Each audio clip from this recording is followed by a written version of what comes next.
जे आडवे येतील त्यांना आडवे करून पुढे जाऊ अशा शब्दात मंत्री गणेश नाईक यांनी कडक इशारा दिलाय। पण त्यांचा बोलण्याचा रोख नेमका कुणाकडे होता यावरून सध्या चर्चा सुरू झाल्यात।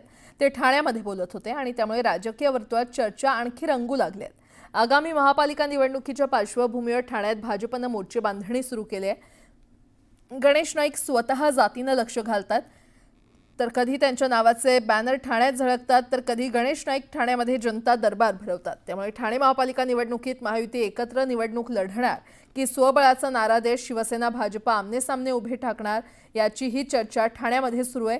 या पार्श्वभूमीवर नाईक यांनी केलेलं वक्तव्य हे कुणाला इशारा आहे याची चर्चा सुरू झाली आहे। जर कोणी चुकीच्या पद्धतीने करणार त्यांना सरळ करू असं गणेश नाईक म्हटले।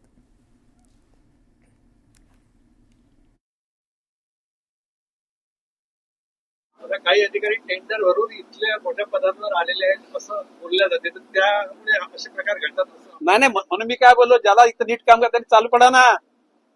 आता हे आता सध्या ते तुमची प्रभाग रचना होऊ द्या, माननीय मुख्यमंत्र्यांकडे सगळा लेखाजोखा मी मांडणार आहे आणि जे नालायक अधिकारी ते आम्हाला नको सांगणार आहे मी, आणि आमचे आडवे येतील ना त्यांना आडवे करून आम्ही पुढे जाऊ।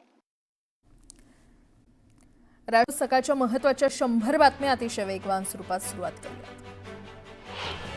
आज उपराष्ट्रपती पदासाठी निवडणूक होणार आहे। एनडीए कडून सीपी राधाकृष्णन तर यूपीए कडून बी सुदर्शन रेड्डी निवडणुकीच्या रिंगणात आहेत। उपराष्ट्रपती पदाच्या निवडणुकीच्या मतदान प्रक्रियेतून 2 राजकीय पक्षांनी माघार घेतली आहे। बीआरएस आणि बीजेडी पक्षानं मतदान न करण्याचा निर्णय घेतलाय। बीडमध्ये विजयसिंह पंडित यांनी लक्ष्मण हाकेंवर टीका केली आहे। हाकेंचा स्ट्रीट डॉग उल्लेख करत राजकीय आणि सामाजिक नसबंदी करणार असल्याचं वक्तव्य पंडित यांनी केलं। वनमंत्री गणेश नाईक यांनी नवी मुंबई पालिकेच्या अधिकाऱ्यांना दम भरलाय। मोरबे धरणालगत उभारण्यात आलेल्या बंगल्याच्या मुद्द्यावरून त्यांनी पाणी पुरवठा अधिकाऱ्यांना खडसावलं। सिल्लोड येथे आमदार अब्दुल सत्तार यांच्या उपस्थितीमध्ये तालुक्यातील सरपंच, ग्रामपंचायत अधिकारी आणि ग्रामपंचायत कर्मचारी यांची विभागनिहाय विविध विकास कामांबाबत आढावा बैठक संपन्न झाली। नागरिकांनी आपल्याकडील कर भरून ग्रामपंचायतीला सहकार्य करावं असं आवाहन देखील आमदार अब्दुल सत्तार यांनी केलं। जुआरमधील शब्दरचना ओबीसींसाठी अडचणीची ठरल्यास ओबीसी समाजही हक्कासाठी रस्त्यावर उतरणार आहे। ओबीसी नेते छगन भुजबळ यांनी हा इशारा दिलाय। सरकारनं काढलेल्या जीआर विरोधात विविध ओबीसी संघटनांची मुंबईत बैठक झाली। ओबीसी आरक्षणासाठी रस्त्यावरची आणि न्यायालयीन लढाई लढणार असल्याचा निर्धार वडेट्टीवारांनी केला। आरक्षण दिलं नाही तर नेत्यांना महाराष्ट्रात फिरू देणार नसल्याचं वक्तव्य मनोज जरांगे यांनी केलंय। जितका अपमान करतील तितक्या ताकदीनं लढणार असल्याचा इशारा त्यांनी नारायणगडावरून दिला। नोंदणीच्या आधारे प्रमाणपत्र देण्यास सुरुवात करण्याची मागणी जरांगेंनी केली आहे। सरकारनं कुठलाही बदल करू नये असं जरांगेंनी म्हटलंय। तर योग्य नोंदी मिळाल्यावरच दाखले मिळणार, अधिकाऱ्यांवर दबाव टाकणं योग्य नसल्याचं म्हणत बावनकुळे यांनी जरांगेंना प्रत्युत्तर दिलं।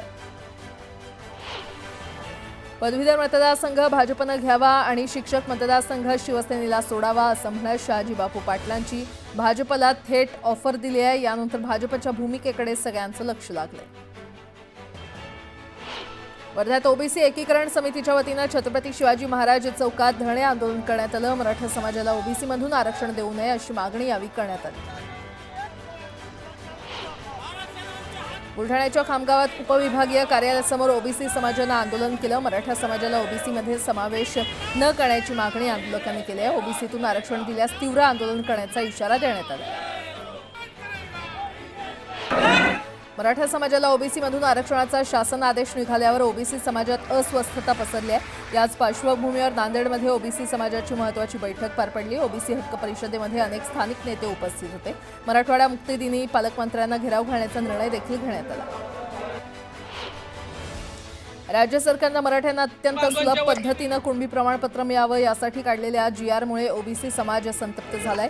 सिंदखेडराजा येथे तहसील कार्यालयावर समता परिषदेच्या कार्यकर्त्यांकडून या जीआर विरोधात आंदोलन करण्यात आलं।